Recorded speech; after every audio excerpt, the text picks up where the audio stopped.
Hey, Dub, what's cooking? Well, today's the day we've all been waiting for. We're going to make some Sunday sauce and meatballs this afternoon. But we must start with, like I said, putting on the apron because I make a mess. And as this show goes on, you'll come to find out that is the truth. So first I'm going to put my meat in the pan that I'm going to brown that's going to go into the sauce, which is hot sausage straight from Pastosa in Staten Island. And we also have a pork brujol that we're going to brown. When they are brown, we will then throw them into the sauce. Next, I also have some oil in my pot already. Okay, so now I already have some olive oil in the pot. I'm going to add garlic to that, and this is the garlic that we bought at the Little Falls Garlic Fest yesterday. So wow, shout out to Anthony Calcapiano for the garlic. Just one other tip that I have, because when I make my sauce and meatballs, if an ingredient goes in the sauce and the meatballs, we put it in the chopped meat because wait, what? it saves time. What do you call that? Chopped meat. Not ground beef like you upstaters like to call it. Chopped meat. Yeah, Ground beef. okay, chopped meat. Yeah, okay. So you're chopping the meat. Garlic in the pot, garlic in the chopped meat. Next we have, which we're also going to put in what is it there? The basil, but I keep the basil in the freezer because it cuts out the cutting it, so I kind of mash it up while it's frozen. So I can then put some in the pot for the sauce and in the bowl for the meatballs.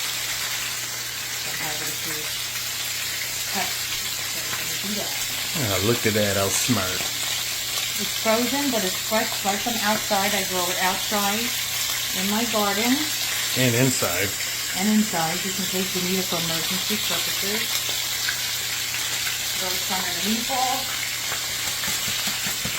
And you're all set with that. Also in this pan is going to go some salt and black pepper. And this is whole black peppercorns that were just getting into the pan, the pot. Once again, black pepper goes into the meatball mix for the purpose of saving time. And I don't measure, like I said, I just do it by eye, and it looks like that's good enough for the amount of meat. I put a little salt in both for the sauce and the meatballs. But we won't be finishing the meatballs until the sauce is done. I want to just mix this around a little bit so that nothing crazy is happening in my pot. And when the oil, garlic, basil sizzles like it's doing right now, I throw in some of the chopped meat, and I took one sausage out of its casing to put in the bottom of the pot to flavor the sauce. So we just chop it up like so. And it makes it all yummy in your tummy when it's done. It gives the sauce a lot of flavor with the meat right in there like that, as opposed to just putting in a whole meatball, whole sausage. And I wouldn't be standing on my tippy toes if I was going with a little more height. But I wasn't, so this is what I do. So we're going to let that meat brown. We're going to flip over the sausage and brujol that we have on this side.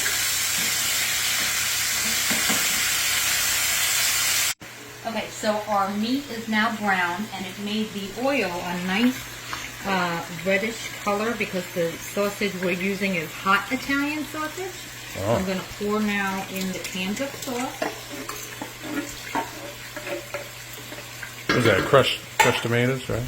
This is Cento crushed tomatoes. I don't usually use this brand. I like Sclafani, but they don't sell it in stores upstate, which makes me angry. So this is what I'm using, or I'll use Susaru sometimes as well. Today we want Cento. I put in 4 cans of sauce, and then I will add my other ingredients. Okay, so now that I have the sauce in the pot, I'm going to put in some of the spices that I like to use. A drop of crushed red pepper, just a drop, because then my kids don't eat it. We're going to put a little oregano. And I don't use a lot of these spices for the amount of sauce that I put in. I put the 4 cans of sauce. I don't really think parsley changes the taste, but my mother and my grandmother told me to put it in, so that's what I'm doing. We're going to add some parsley then to our meatballs.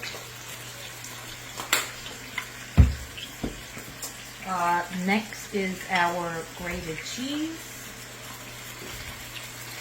You can never have too much cheese. I kind of go along with the never have too much garlic. And the cheese we get from right here in Utica, Little Italy Imports. 5-pound bag, $30. That's what you want to get your cheese mix. So the cheese will also go in the meatballs. I think I put enough in the sauce.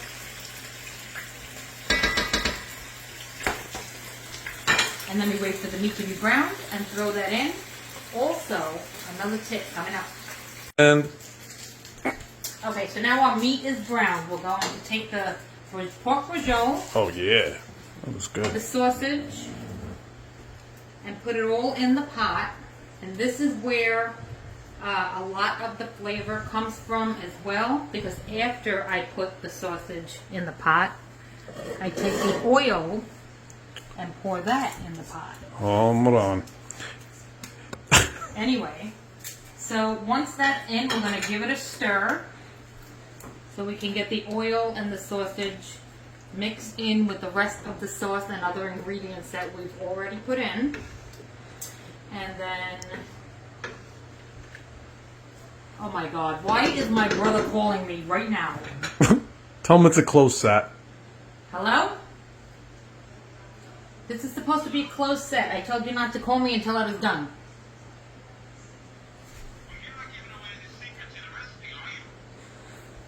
No. Why would I give away the secret to my sauce?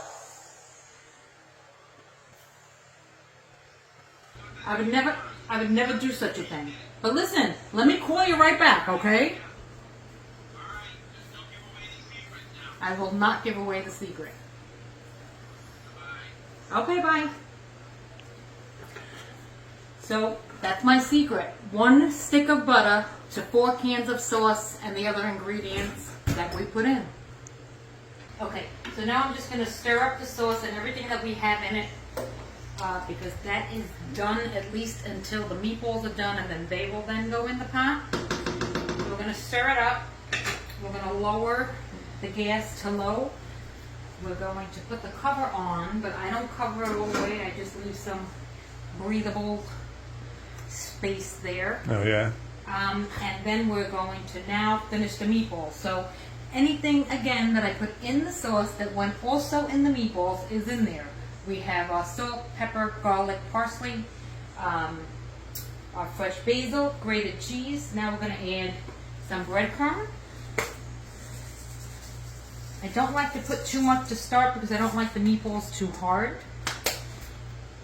So we're going to do that. We're going to add 2 eggs. I add 1 egg per pound.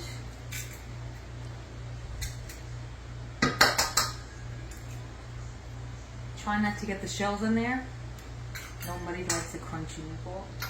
So then we take all of this and we mix it together like so. All the yumminess. Now you're getting my recipe, people. So don't tell anyone. Okay, so our balls are now ready to go into the oven. I'm going to put them in the oven at 400 degrees, 20 minutes. And again, you can put them in the oven, that temperature, that time frame, or you can fry them. I'm just saving time today, so they're going in the oven. When they are done, they will go in the pot. See you soon. Okay, so it's been 20 minutes. We're going to take the meatballs out of the oven.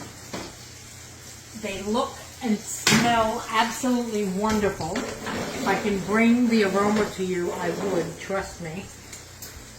We're going to turn off the oven because it's so hot in here. I'm burning up. So now what we're going to do is take the meatballs and place them into the sauce. Like so. Oh, I want to put one right in my mouth right now. So good. And once we are done getting all of the meatballs in, what you're going to want to do is just give it a nice stir. This way they're all covered and smothered in deliciousness. You stir it up so that they're covered. And it looks like I want to jump in the pot and eat it right now. Pour it over your pasta of choice. Today I'm having spaghetti Barilla. I like that brand. And until next time, bon appetit.